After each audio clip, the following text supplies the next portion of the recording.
দিল্লির দাদাগিরি আর সহ্য করবে না ইসলামাবাদ। যুদ্ধের দামামা নতুন করে বাজতে শুরু করেছে।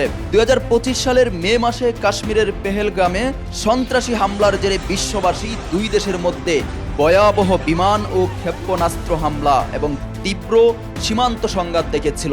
পরবর্তীতে মার্কিন মধ্যস্থতায় যুদ্ধবিরতি চুক্তি স্বাক্ষরিত হয়।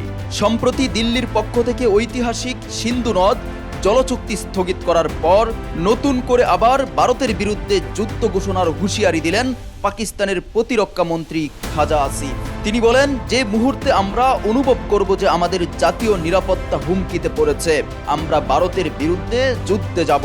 ভারতে যদি পাকিস্তানের পানি সরবরাহ বন্ধ করার কোনো পদক্ষেপ নেয় এবং ইসলামাবাদ যদি এর সুনির্দিষ্ট প্রমাণ পায়, তবে সামরিক ব্যবস্থা নেওয়ার বিষয়টি অবশ্যই বিবেচনা করা হবে।